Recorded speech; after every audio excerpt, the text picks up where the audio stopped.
अच्छा, हम यहाँ पे पढ़ेंगे primary and secondary data collection. तो सबसे पहले इंट्रोडक्शन में आएगा कि डाटा कलेक्शन जो है वो यूज़ किया जाता है, डिस्क्राइब किया जाता है एक प्रोसेस को जिसमें हम लोग प्रिपेयर करते हैं और डाटा को कलेक्ट करते हैं। एक सिस्टमेटिक भी होता है डाटा कलेक्ट करने का। हम ये नहीं कर सकते कि हम किसी से भी जाके कोई भी क्वेश्चन वगैरह पूछ लिया या इंटरव्यू कंडक्ट कर लिया, ठीक है। ये सिस्टमेटिकली वे में हम लोग करते हैं और जो हमारे रिसर्च मेथड्स हमारे ऑब्जेक्टिव से रिलेट करते हैं, हमारे रिसर्च क्वेश्चन से रिलेट करते हैं, वही सब डाटा कलेक्ट करते हैं। इसको सिस्टमेटिक वे में हम ऑब्जर्व करेंगे, रिकॉर्ड करेंगे और ऑर्गेनाइज करेंगे।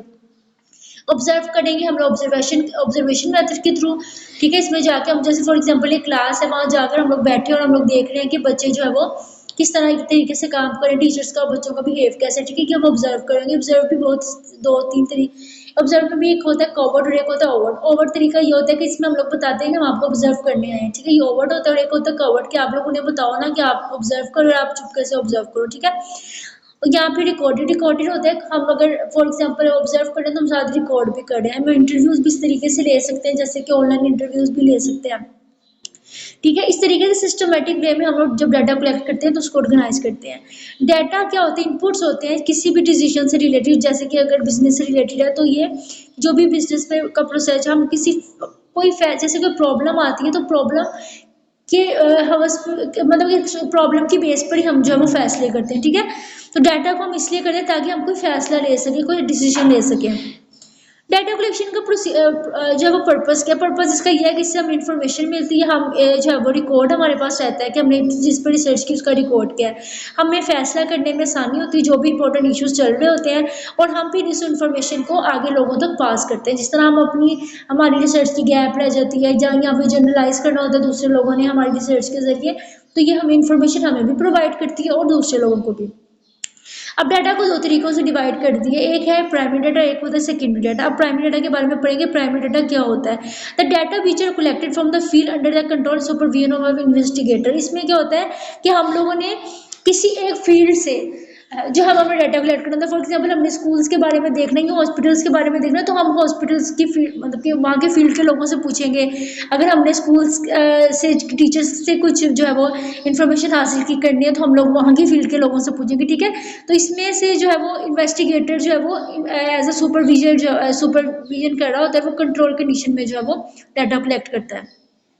डाटा प्राइमरी डाटा का मतलब होता है ओरिजिनल डाटा, ठीक है, क्योंकि इसमें जो है वो आप लोग collected specially for the purpose in mind. जो आपके पर्पस होता है आपके माइंड में, जो आपके रिसर्च क्वेश्चन होते हैं, आपने उसी को कलेक्ट करना होता है और फिर आप उन्हीं लोगों के पास जाते हो जो उससे रिलेट करते हैं, उस फील्ड से रिलेट होते हैं।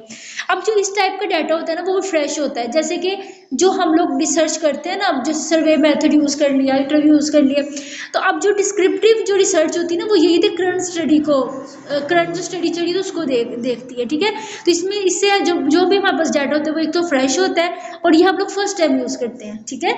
सेकेंडरी डाटा में वो पहले से यूज़ किया गया होता है, ठीक है, इसमें हम लोग फर्स्ट टाइम यूज़ करेंगे। ये हमारे लिए यूजफुल होता है हमारी करंट स्टडीज़ के लिए as well as for future study. आगे हम लोगों को रिकमेंड करेंगे कि फॉर एग्जांपल लिमिटेशंस थी, हमने जो है वो इतने एरिया को कवर किया या हमारा सैंपल 500 था, हम चाहते हैं कि अगला जो करे वो 1000 लोगों को सैंपल पे करे और मतलब कि वो पूरे पाकिस्तान को कवर करे, फॉर एग्जाम्पल, ठीक है। For example your own question, इसमें आपका जो क्वेश्चन ये होता है वो आपका अपना होता है, आपने खुद बनाया होता है। अब देखो यहाँ पे उन्होंने बताया हुआ है, अच्छा ये कुछ मिस हुआ है, जैसे टेक्निक है ना, तो आपको समझ आना चाहिए टेक्निक है, ठीक है, वो कुछ वर्ड्स इसमें मिस है। प्राइमरी रिसर्च में क्या होता है, क्वांटिटेटिव डाटा भी होता है और क्वालिटेटिव डाटा भी होता है, ठीक है। क्वांटिटेटिव डाटा में हमारे पास सर्वे हो गया, एक्सपेरिमेंट्स हो गए, मैकेनिकल ऑब्जर्वेशन वो होती है टेलीफोन्स के थ्रू, सीसीटीवी कैमरा के थ्रू, ठीक है, इस तरीके से होती है। सिमुलेशन मतलब कि फॉर एग्जांपल कोई रियल लाइफ सिचुएशन है उसको हम एज अ मॉडल जो है वो सामने लेकर आते हैं तो उसको सिमुलेशन कहेंगे, ठीक है। इस तरीके से भी हम कर सकते हैं। क्वालिटेटिव डाटा में कौन से होते हैं, फोकस ग्रुप का मतलब होता है फॉर एग्जांपल जिसके बारे में हमारा रिसर्च क्वेश्चन क्या हमें कहता है, तो हम लोगों ने उन्हीं लोगों को पकड़ने बजाय इसके कि हम रैंडम लोगों को सिलेक्ट करें, ठीक है। इंडिविजुअल डेप्थ इंटरव्यूज भी होते हैं। हम इंडिविजुअल डेप्थ इंटरव्यूज वो होते हैं कि जिसमें हम किसी शख्स को जो है वो उनसे इंटरव्यू लिया और हम लोगों ने उसमें क्वेश्चन जो है वो पहले से नहीं स्ट्रक्चर किए हुए कि हमने उनसे ये सवालात करने हैं, हम उनको टॉपिक बता देंगे कि हमारा टॉपिक जो है वो डेमोक्रेसी से रिलेटेड है, ठीक है। तो आप हमें इसके बारे में पॉइंट ऑफ व्यू दें कि हम किस तरह से जब कर सकते हैं, या फिर हम कहेंगे आजकल लोगों को स्ट्रेस बहुत है, स्ट्रेस की वजूहत क्या हो सकती हैं। हम एक टॉपिक बता देंगे, वो फिर आपको अपने पॉइंट ऑफ व्यू से, जो भी इंटरव्यू होगा, जिससे इंटरव्यू लिया जा रहा होगा, वो फिर आपको रिस्पोंडेंट अपने मुताबिक जब वो आपको राय देगा, बताता जाएगा। ठीक है, ये इन डेप्थ इंटरव्यूज होते हैं। एक होते हैं ह्यूमन ऑब्जर्वेशन, किसी इंसान को ऑब्जर्व करना। ठीक है, और लास्ट पे क्या आती है, केस स्टडी, कितने सालों तक किसी इंसान को जब ऑब्जर्व करना, जैसे एक साल, जैसे लॉन्गिट्यूडनल स्टडी होती है। हाँ, अच्छा, आप क्वांटिटेटिव और क्वालिटेटिव इन्फॉर्मेशन के बारे में क्या बताया कि जैसे कि क्वांटिटेटिव क्या होती है, ये नंबर पे बेस करती है। ठीक है, जैसे कि हम बताएंगे 56% लोगों ने अल्कोहल यूज करते हैं। जैसे कि हम ये भी एग्जांपल लगा सकते हैं कि प्राइवेट पब्लिक का मैंने बताया ना, कि अगर हम स्कूल्स पे अगर हम करते हैं, तो हम क्वांटिटेटिव रिसर्च के थ्रू बताएंगे कि 60% प्राइवेट स्कूल जो है वो अपने बच्चों की स्टडी पे फोकस कर रहे हैं, या फिर 60% जो है वो पब्लिक स्कूल जो है वो अपने स्टूडेंट्स की सोशल लर्निंग पे फोकस कर रहे हैं। ठीक है, तो इस तरीके से जो है वो हम ना इसमें परसेंटेज के अकॉर्डिंग बताएंगे। हम बताएंगे हाउ मच, बजाय इसके कि वाई व्हेन व्हेन। ठीक है, तो इसमें हम लोग ये नहीं बताएंगे, बस इसमें हाउ बनाएंगे, इतने परसेंट लोग ये करते हैं। ठीक है, ये हाउ जो उन्होंने, या फिर हाउ को इस तरीके से भी लिखा जाएगा कि how to create and enrol. जिस तरह हम क्वेश्चन पूछते हैं, एक क्वेश्चन अगर हमने पूछ लिया कि ज्यादातर मैं कितना टाइम जो है वो गार्डनिंग में डिवोट करती हूँ, मतलब कितना टाइम मैं गार्डनिंग पे जो है यूज करती हूँ अपनी हॉबी में, या टेलीविजन कितना टाइम देखती हूँ, तो उस पर जो है वो अपने परसेंटेज के तौर पे बताएंगे। ठीक है, लेकिन अगर हम पूछेंगे क्यों आप ज्यादा टीवी शौक से देखते हो, फिर वो आपको एक्सप्लेनेशन देगा, तो वो क्वालिटेटिव में आ जाएगा। ठीक है, क्वालिटेटिव में क्या होगा कि डिटेल से आप बात करोगे, आप बताओगे वाई व्हेन एंड हाउ। ठीक है, अब प्राइमरी डाटा की कैटेगरीज में क्या आ जाता है, क्वांटिटेटिव रिसर्च में न्यूमेरिकल होता है, इसमें स्टैटिस्टिकल रिलायबिलिटी देखी जाती है, मतलब कि आप स्टैटिस्टिकल वे में जो एनालिसिस करोगे, और आप लोग जो है वो ब्रॉडर पॉपुलेशन पे करोगे, आपके पास पॉपुलेशन इसमें ज्यादा हो जाती है, जबकि क्वालिटेटिव में कम होती है, क्योंकि आपने इंटरव्यूज कंडक्ट करने होते हैं, आपने डीपली स्टडी करनी होती है। ठीक है, तो इस तरह इसमें कम, हाँ, स्मॉल ग्रुप्स होते हैं, और ये सब्जेक्टिव होते हैं, जबकि क्वांटिटेटिव ऑब्जेक्टिव होते हैं, ये याद रखना है। ठीक है, आगे हमारे पास सैम्पलिंग मेथड आ जाता है क्वांटिटेटिव का, कि इसमें हर एक को जो है वो इक्वल चांस होता है। देखो वही चीजें दोबारा रिपीट हो रही है कि रैंडम सैंपल में हर एक के पास इक्वल चांस होता है सिलेक्शन का। इसमें जो है वो कोई टारगेट पॉपुलेशन नहीं होती, ना इनडिस्क्रिमिनेट, ना आप लोगों ने इसमें डिस्क्रिमिनेट किया क्या होता है कि इतने मेल को अलग करेंगे, इतने फीमेल को, आपको रैंडमली आपने जो आपने सेलेक्ट करना आप लोग कर सकते हो। सैंपल साइज जो है उसके लिए जरूर इसमें आप लोग जो है वो लार्ज सैंपल जो है रिप्रेजेंट करते हो, और ये एक्सपेंसिव भी हो सकता है, जाहिर सी बात है, रैंडम लोगों को सिलेक्ट करना, किसी जाना, और फिर इस तरह से। फिर हमारे पास आती है स्ट्रेटिफाइड सैंपलिंग। ठीक है, इसको सेगमेंट भी कहते हैं, सेगमेंट रैंडम सैंपलिंग भी। इसमें क्या होता है कि आप लोग जो वो स्ट्रेटा बनाते हो, मैंने बताया था ना, ग्रुप्स में से आप लोग सब ग्रुप्स निकालते हो। ठीक है, still random but more focus, इसमें भी जो है वो आप रैंडम ही यूज करोगे, रैंडम सैम्पलिंग करोगे, लेकिन इसमें फोकस्ड होगा। फोकस इस तरह से होगा, जैसे मैंने बताया था, हमने सिलेक्टिव ग्रुप सिलेक्ट किए, फिर उन्हीं में से हमने सब ग्रुप सिलेक्ट किए। जैसे कोल्ड ड्रिंक वाले हम लोगों ने सिलेक्ट किए, कोल्ड ड्रिंक और टी किसको पसंद है, तो कोल्ड ड्रिंक वाले अलग हो गए, फिर उसमें से ही स्प्राइट जूस वगैरह अलग हुए। ठीक है, इससे भी हमें रेलिवेंट जो है इंफॉर्मेशन मिलती है, और ये भी जो है वो कॉस्ट इफेक्टिव होता है। ठीक है, ज्यादा इस पर कॉस्ट लग सकती है। फिर हमारे पास आ जाती है कोटा सैम्पलिंग। कोटा में भी उन्होंने कहा ये भी सेगमेंट वाइज होती है। ठीक है, इसमें भी जो है वो ग्रुप्स ही बनाए गए होते हैं। ठीक है, सेगमेंट ग्रुप्स, ये रैंडमली सिलेक्ट नहीं होते। ठीक है, पूरी तरह से, क्योंकि इसमें देखो हम लोगों ने देखना है कि फीमेल कितने होने चाहिए, मेल कितने होने चाहिए, उसके अकॉर्डिंग हम लोग करेंगे। हम जो है वो ईच नंबर दे देंगे किसी भी सेगमेंट को, और उसके अकॉर्डिंग जो है वो हम लोग इंटरव्यू करेंगे। और इसमें जो है वो फुली रिप्रेजेंटेटिव होता है, क्योंकि जो हम पॉपुलेशन दिखाना चाहते हैं, ये फुली उस तरह से नहीं होता। मैंने आप लोगों को क्या बताया था रिप्रेजेंटेटिव क्या होता है, कि फॉर एग्जाम्पल, हाँ, कि बराबर बराबर हो।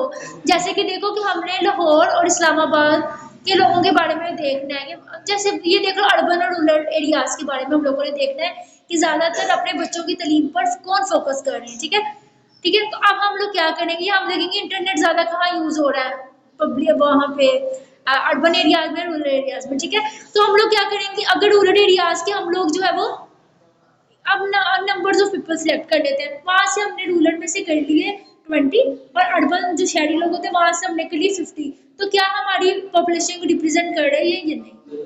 नहीं कर रहा। क्यों नहीं कर रहा? हमने इक्वली रिप्रेजेंट नहीं किया। यही बात उन्होंने की है कि जब कोटा सैम्पलिंग होती है ना, तो कोटा सैम्पलिंग में ये नहीं जरूरी कि अब कोटा में जैसे हम लोगों ने कुछ मुस्लिम्स ली है, कुछ सिख ली है, या फिर मेल या फीमेल कुछ ली है, तो उसमें बराबर बराबर नहीं होगा, कुछ उसमें से कम ही कुछ ज्यादा होगा। ठीक है, तो उन्होंने यहाँ पे ये बात की है कि जो है वो फुली रिप्रेजेंटेटिव जो है वो नहीं होता, और ये चीपर मेथड होता है। ठीक है, चीप होता है मेथड, सस्ता होता है, इसका ये मतलब है। आगे हमारे पास आ जाती है क्वालिटेटिव मेथड। क्वालिटेटिव रिसर्च में क्या होता है, इन डेप्थ इंटरव्यूज वगैरह लिए जाते हैं। ठीक है, और इसमें न्यूमेरिकल नहीं होता और डायरेक्शनल दी जाती है, मतलब कि उन्हें एक डायरेक्शन बता दी जाती है कि मेरा टॉपिक ये, फॉर एग्जांपल क्राइसिस पे है, आप बताओ क्राइसिस से किस तरह से हम लोग निजात हासिल कर सकते हैं, तो वो भी अपने पॉइंट ऑफ व्यू से बताएंगे। हमने एक डायरेक्शन उन्हें दे दी है, उसके अकॉर्डिंग वो काम करेंगे। इसमें जो है वो पर्सनल इंटरव्यूज भी हो सकते हैं, जिसमें डेप्थ भी हो सकते हैं, और 1 to 1 किसी एक से भी हो सकता है। ठीक है, या फिर किसी एक टॉपिक से रिलेटेड भी हो सकता है। इसमें जो बड़े ग्रुप्स, फोकस ग्रुप्स होते हैं, उनमें से 8 to 12 लोग शामिल होते हैं, और मिनी ग्रुप में कितने होते हैं, 3 से 6। ठीक है, ये याद रखना है। इसके मेथड्स में कौन से मेथड्स होते हैं, ऑब्जर्वेशन मेथड। ठीक है, आप लोग ये ऑब्जर्व कर सकते हो लोगों को। अब इसकी भी ना मजीद टाइप्स हैं, वो मैं आप लोगों को ना, मेरे पास चैप्टर्स पढ़े हुए हैं, इसकी मैं आपको सेंड कर दूंगी। और ना इसके अलावा मैंने वैसे वो डाली भी हुई है, वो पढ़ सुन लेना वहाँ। लेकिन मैं आपको खुद भी समझाऊंगी कि इसमें इनका मकसद क्या होता है। ठीक है, ऑब्जर्वेशन में कितनी आगे इसकी डिटेल क्या होती है।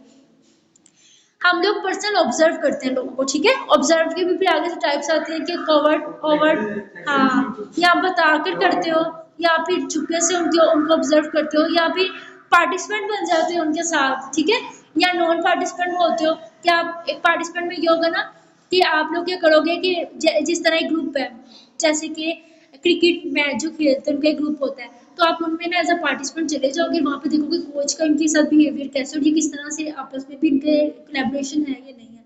और नॉन पार्टिसिपेंट में होता है कि बस आप दूर से ऑब्जर्व कर रहे हो उन्हें, आप पार्टिसिपेंट नहीं बनते, रेगुलर पार्टिसिपेंट। फिर आगे इसकी भी फर्दर टाइप्स आ जाती हैं। ठीक है, वो हम पढ़ लेंगे, नेक्स्ट में पढ़ लेंगे, कल पढ़ लेंगे। पर्सनल इंटरव्यू क्या होता है, यहाँ पर आप किसी से क्वेश्चन के थ्रू इंटरव्यू करो, चाहे वो आप लोग उनसे जो है वो जो भी आपके पास क्वेश्चन होता है आप उससे रिलेटेड इंटरव्यू से कर सकते हो। टेलीफोन इंटरव्यूज भी हो सकती हैं। ठीक है, जिसमें आप लोग उनसे पहले इजाजत लेते हो कि आपका कौन सा टाइम सूटेबल है, फिर वो आपको बताता है कि इस टाइम पे आप मुझसे इंटरव्यू कंडक्ट कर सकते हो, फिर आप उसी अकॉर्डिंग मुझसे कर दोगे। या मेल सर्वे, ये भी होता है कि बाज़ औक़ात क्वेश्चन को आप मेल कर देते हो। ठीक है, ये कोरोना के डेज थे ना, तो बहुत से लोगों ने ऐसे किया था, जा नहीं ना सकते थे, तो उन्होंने अपने क्वेश्चन बना के मेल कर दिए थे। जिस तरह से कोई भी रिस्पोंडेंट क्वेश्चन फिल करता था ना और सबमिट करवा देता था, तो ईमेल पे मैसेज आ जाता था कि आपको एक जो है वो, और जो है वो आपका रिस्पोंडेंट आया जिसने आपका जो है वो ये कंप्लीट किया। हमने पहले पढ़ा है प्राइमरी डाटा। प्राइमरी डाटा में हमारे पास कौन से मेथड आ रहे हैं, क्वालिटेटिव और क्वांटिटेटिव। ठीक है, आगे क्वालिटेटिव की टाइप्स बताएंगे, जिसमें ऑब्जर्वेशन आ जाती है, इन डेप्थ इंटरव्यूज आ जाते हैं, और आ जाते हैं मेल सर्वे। ठीक है, जबकि क्वांटिटेटिव में क्या आता है हमारे पास, हाँ हाँ, क्वांटिटेटिव में हमारे पास सैम्पलिंग टेक्निक्स आ जाती हैं।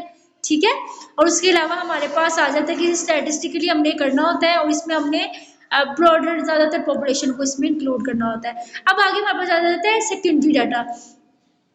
अब यहाँ जो डाटा गैदर किया जाता है या रिकॉर्ड किया जाता है, ये पहले से उस पर किसी ने काम किया होता है। ठीक है, हम लोग जो है वो for a purpose other than the current project, तो इसमें हम लोग करंट प्रोजेक्ट की बजाय पहले वाले को देखते हैं, उसको टेस्ट करते हैं, उसने जो किया था क्या वो आगे ठीक था या नहीं। ठीक है, ये हम देखते हैं। सेकेंडरी डाटा एक ऐसा डाटा होता है जिसमें डाटा को किसी भी अनदर पर्पसेस के लिए जो है वो यूज़ किया जाता है। ठीक है, ये लेस कॉस्ट होता है, ना इसमें टाइम लगता है, ना इसमें एफर्ट ज़्यादा लगती है, और इसमें जो डाटा है इसको रीयूज किया जाता है, पहले वाले डाटा को ही लिया जाता है और उसको रीयूज किया जाता है, लेकिन डिफरेंट कॉन्टेक्स्ट में, डिफरेंट सिचुएशन में कोशिश की जाती है कि उस डाटा को टेस्ट किया जाए। ठीक है, और एक न्यू थ्योरी जनरेट की जाए। For example data from a book, हम बुक से भी डाटा ले सकते हैं। ठीक है, हम लोग मुख्तलिफ जर्नल से भी डाटा ले सकते हैं। ठीक है, या पास्ट की कोई बुक है वहाँ से भी ले सकते हैं। ठीक है, अब आगे हमारे पास इसमें जो सोर्सेज है ना, वो 2 सोर्सेज है, इंटरनल और एक्सटर्नल। ठीक है, अच्छा, अब ये हिस्टोरिकल रिसर्च भी जो आप करते हो ना, उसमें भी ये 2 रिकॉर्ड्स आपको मिलते हैं, इंटरनल और हाँ एक्सटर्नल। ठीक है, इंटरनल रिकॉर्ड्स कौन से होते हैं, ये सेकेंडरी डाटा में यूज होते हैं, और इसमें जो भी फॉर मार्केटिंग, फॉर एग्जाम्पल जब मार्केटिंग की बात की, फॉर मार्केटिंग एप्लीकेशन, इसमें सेल्स रिकॉर्ड देख लिए जाते हैं, मार्केटिंग एक्टिविटी, कॉस्ट इन्फॉर्मेशन, मतलब कि यहाँ पे हम लोगों ने वो देख रहे हैं जो रिटर्न में हमें चीज़ें मिलेंगी ना, जैसे कि कोई पास्ट में कोई पर्सनैलिटी जो चली गई है, ठीक है, जैसे कि हम इलामा इकबाल की बात करें तो उनकी शायरी, उनका कोई लिखी हुई कोई उनकी बुक है जो भी उनकी पर्सनल डायरी है, तो वो जो हमें मिलेगी वो हमारी सेकेंडरी में आ जाएगी ना, इंटरनल सोर्सेज में आ जाएगी। तो यहाँ पे उन्होंने बात की जैसे कोई सेल्स रिकॉर्ड हुए या फिर मार्केटिंग की एक्टिविटीज़ हुई या कॉस्ट इन्फॉर्मेशन जो किसी कंपनी ने लिखी होती है या कस्टमर के फीडबैक्स लिखे होते हैं, तो वो हमारे इंटरनल सोर्सेज में आ जाएगी। एक्सटर्नल सोर्सेज में ज़्यादातर फाइनेंशियल एप्लीकेशन होगी, जैसे उसमें बुक्स हो गए, मैगजीन्स हो गए, न्यूज़पेपर्स हो गए, लाइब्रेरीज है, इंटरनेट हो गया, एक्सटर्नल सोर्सेज है। मतलब कि ये ऐसे सोर्सेज हैं जो हमें ईजिली मिल सकते हैं, ठीक है, जैसे कि एक्सटर्नल ही है ना, इंटरनेट से आप कुछ हासिल करो, बुक्स से कुछ पढ़ लो, बजाय जो इंटरनल होते हैं वो किसी के पर्सनल किसी कंपनी के रिकॉर्ड्स होते हैं, ठीक है, जो हमें परमिशन लेनी पड़ती है वहां तक असेस करने के लिए। समझ आई? अब इसके एडवांटेजेस और डिसएडवांटेज दोनों के बताए, मैं प्राइमरी के भी और सेकेंडरी के भी। प्राइमरी के क्या जो एडवांटेजेस हैं वो ये है कि आप लोग टारगेट इश्यूज को जो है आसानी से एड्रेस कर लेते हो, ठीक है, आप उन्हीं लोगों से जो है डाटा कलेक्ट कर लेते हो जो कि उस फील्ड से रिलेट कर रहे होते हैं। डाटा इंटरप्रिटेशन जो है वो बेटर होती है इसमें, ठीक है, और आसानी से आप इंटरप्रेट कर लेते हो। इसके अलावा आपको ज़्यादा से ज़्यादा इंफॉर्मेशन मिल जाती है, आपकी डाटा की डिसेंसी मतलब कि जो भी डेफिशिएंसी आपकी डाटा का जो भी वो एक म्यार होता है वो बरकरार रहता है। जो भी इश्यूज होते हैं वो आप उन इश्यूज तक पहुंच लेते हो, अप्रोप्रिएट उन फील्ड ऑफ पीपल तक पहुंचते हो जो कि उससे रिलेट कर रहे होते हैं। आप लोग स्पेसिफिक रिसर्च इश्यूज तक भी पहुंच जाते हो, और इसके अलावा ग्रेट कंट्रोल होता है इसमें, क्योंकि आप कंट्रोल के साथ ही लोगों को सिलेक्ट करते हो और फिर उनसे डाटा कलेक्ट करते हो। अच्छा, इसके डिसएडवांटेजेस हमने पहले भी पढ़ा कि हाई कॉस्ट होता है, टाइम कंज्यूमिंग होता है, इनएक्यूरेट फीडबैक, बाज़ औक़ात आपको वो फीडबैक एक्यूरेट नहीं देते। जब आप ऑब्जर्व कर रहे होते हो ना, तो कुछ लोगों को जब पता चल जाता है ना हमें ऑब्जर्व किया जा रहा है, वो क्या करते हैं, यहाँ पे आपको बहुत अच्छा आंसर देंगे, वो देखेंगे कि मुझे ऑब्जर्व किया जा रहा है, मैं ज़रा अच्छा बिहेव करूँ, या फिर उनको होता है चिढ़ खा लेते हैं कि हमें ऑब्जर्व किया जा रहा है, हम बैड परफॉर्मेंस देते हैं, ठीक है। तो इसके भी उन्होंने कोई तरीके बताए हैं कुछ कि जिनके अकॉर्डिंग हमें ऑब्जर्वेशन करनी चाहिए। या तो आप ऐसा करो, उनके साथ एक ना अपना रिलेशन अच्छा बना लो, उनके साथ रैपर बिल्ड कर लो, ट्रस्ट आप लोग डिवेलप कर लो कि वो, या फिर आप हैबिट आपकी इस तरह से बनाओ कि आप लोग ना वहाँ आते जाते रहो, तो उनको ये होगा जैसे एक पर्सन आएगा आपको देखेगा आकर, तो आप ना ज़रा महसूस करोगे क्यों देख रहा है। लेकिन अगर आप अपनी आदत बना लो, आप रोज़ाना 1 या 2 सेकंड बाद जाओ, बैठो, फिर जाओ, फिर रोज़ाना का अगर आप मामूल बना लो, तो वो ना आपको इतना सीरियस नहीं लेंगे, वो कहेंगे कि ये तो पहले ही आता जाता है, उनको आपकी आदत हो जाएगी। इस तरीके से भी आप ऑब्जर्वेशन कर सकते हो, ठीक है। तो इन्होंने कहा कि बाज़ों का इस तरह से फीडबैक भी आपको जो है इनएक्यूरेट मिलते हैं, और मोर नंबर ऑफ रिसोर्सेज रिक्वायर्ड, इसके लिए आपको ज़्यादातर रिसोर्सेज की भी ज़रूरत होती है। अब हम बात करते हैं सेकेंडरी डाटा के एडवांटेजेस की। सेकेंडरी डाटा में भी हम लोग आसानी से सेस हमें हो जाती है, हम बुक्स के थ्रू या फिर लोगों के पर्सनल डाटा के थ्रू, ठीक है। इसको हासिल करने के लिए हमारे पास लो कॉस्ट रिक्वायर्ड होती है, रिसर्च क्वेश्चन को के थ्रू हम करते हैं और बहुत से हम आंसर कर लेते हैं। अब जो भी हमारे माइंड में रिसर्च क्वेश्चन होते हैं उसके आंसर्स हम लोग फाइंड आउट कर लेते हैं। डिसएडवांटेज क्या होता है, क्वालिटी ऑफ रिसर्च पे, किस तरह की आपकी रिसर्च की क्वालिटी है, या फिर अब रिसर्चर की नीड्स के अकॉर्डिंग आपको मटेरियल नहीं मिलता, तो फिर ठीक है, या फिर आपको इन्फॉर्मेशन जो मिल रही है वो इनकम्प्लीट मिल रही है और नॉट टाइमली, और वो टाइमली भी नहीं है, मतलब कि वो अप टू डेट, अगर आपको अब की चीज़ चाहिए और आपको प्रीवियस मीडिया में भी वो अप टू डेट ना हो, ठीक है। अब देखो यहाँ पे एक डायग्राम बनी हुई है, यहाँ पे उन्होंने बताया हुआ है कि डाटा के सोर्सेज कौन से होते हैं, 2 होते हैं, प्राइमरी और सेकेंडरी, ठीक है। सेकेंडरी में हम इंटरनल रिकॉर्ड्स देखते हैं, ठीक है, एक्सटर्नल इंटरनल भी हो जाते हैं उसमें, और जबकि जो प्राइमरी है, अच्छा, सेकेंडरी में हमारे पास 2 आएंगे, इंटरनल और एक्सटर्नल, ठीक है।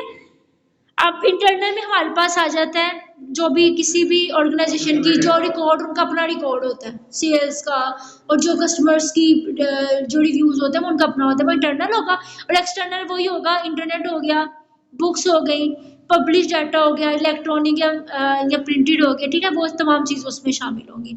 और प्राइमरी का आपको पता है कौन कौन सी होती है, जो आपको खुद जाकर जो आप लोग रिसर्च करते हो, क्वेश्चनियर के थ्रू, सर्वे मेथड के थ्रू, ऑब्जर्वेशन के थ्रू, ठीक है। ये आपका कंप्लीट हो गया।